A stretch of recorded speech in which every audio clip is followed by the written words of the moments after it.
Good everybody, I'm Justice the Genius Child, and this is Yo a Nerd, Keeping Up with Miles.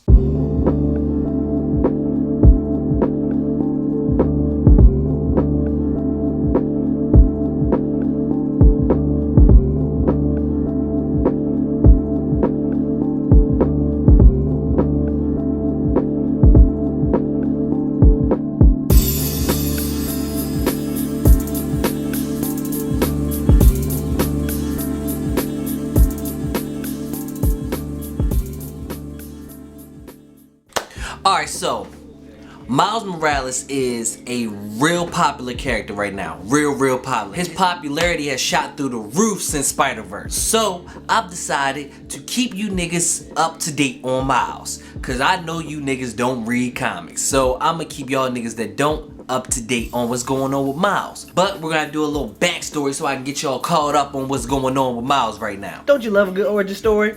I do. So as you know, Miles got his powers because he was bitten by a spider like Peter Parker that gave him the powers to be Spider-Man. How does he come in contact with this spider? So Miles is at his uncle's house, his Uncle Aaron, and his Uncle Aaron is a thief called the Prowler, which you may know from the Spider-Verse. And then Prowler has stole the formula from the people that were trying to recreate Spider-Man. So he stole the formula on the spider, and then Miles was in his apartment, and then the spider bit Miles. Miles becomes the new Spider-Man. Alright, let's talk about this man's powers real quick. Okay, we know he got the normal Spider-Man powers, you know, crawling up buildings, reflexes, super speed, super strength, spidey sense, super smart, all those powers that Spider-Man has. But on top of that, Yo can camouflage. Basically what he can do, he can make himself just basically go invisible, but it's really camouflaging with his surroundings. So he can go camouflage. Also, my man's has a venom blast. At first, the joint used to be like a little beep, like he touch you when you get a little sting, whatever. That's how it started. Then it grew. This yo can like shoot the venom sting now, which is fire. His power level really has gone up since he's been Spider-Man, and I love it. I love the growth. Yes, he has the known powers of Spider-Man, but he can also camouflage, and he has a venom sting that he can shoot. My man's is tough. So now having these powers, Miles' best friend Genki convinces him to become the next Spider-Man because the Spider-Man in this universe just died. So Miles ends up becoming the new Spider-Man, the Black Spider-Man. In Miles' time as Spider-Man, he goes through a lot. He even gets the blessing from a Spider-Man from another universe. He gets the blessing from him to be Spider-Man. His Uncle Prowler ends up dying after he manipulated Miles into helping him.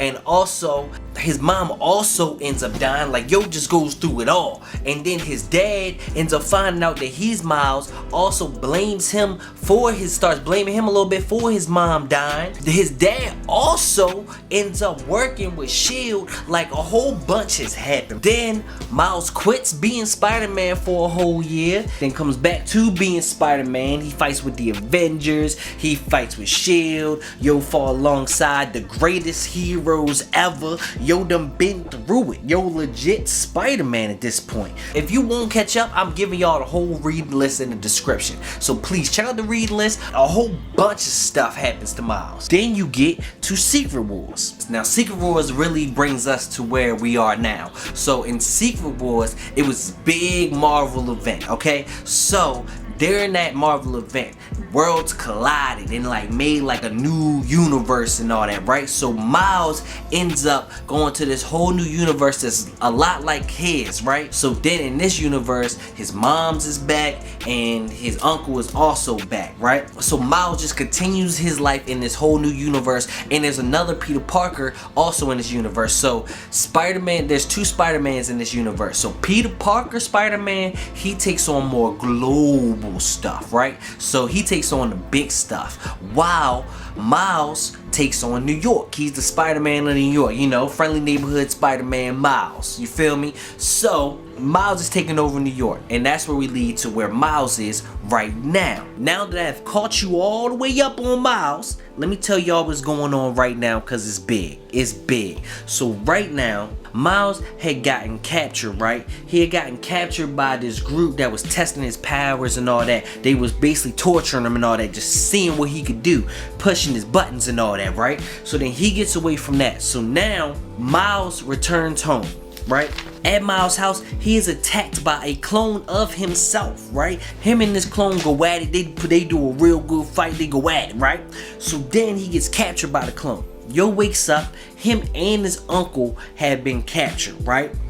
And then so this whole time there's been like this big villain just calling the shots, doing all this stuff, putting drugs in the streets that's turning people into green goblins and shit. Like, who the fuck does shit like that? Like, who messes up people's drugs like that? Like, people trying to get high and you turning them into green goblins? The fuck? Fuck wrong with him? Never mind that. So the big villain, the Ultimatum, comes out. I don't like his name, but whatever. The Ultimatum comes out and he's basically like, he been calling the shots behind the scenes, and he reveals to them that he is none other than the Miles of this universe. Yes, I said it, the Miles of this universe. So when Miles came here, there was this Miles of this universe, and he said that they trespassing on his universe, right?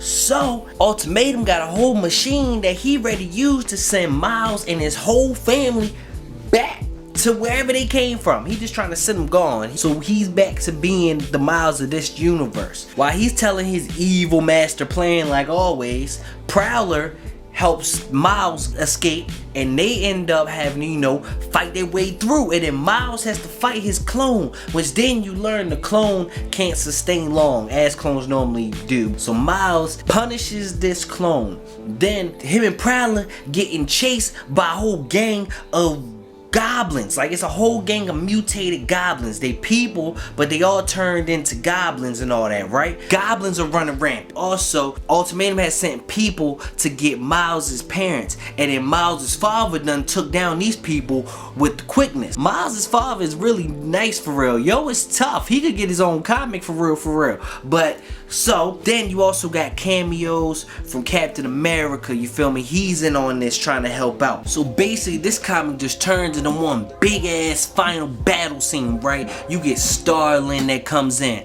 Bombshell ends up coming in, you got Prowler all in on this fight, right? Fighting all these goblins, right? And then Ultimatum come in looking like a Megazord and shit, and then he start going at it with Miles, right? They start really fighting and going at it. Miles start talking shit to him like, yo, you just a knockoff Miles with a knockoff Iron Man glove and a knockoff Captain America shit. He starts talking shit and they start going at it. The fight just goes on and on, bro. This was some of the best action I've seen in like this whole Miles run. This was fire. I need this in a movie. Things don't start boiling down, right? And then Prowler comes to Miles and he's like, look, I heard them talking when they had us captured. And he's like, look, I think we can use this machine to send, you know, Goblin and Ultimatum away, and then once they gone, things can turn back to normal. People stop being goblins, all that, blase blah, right?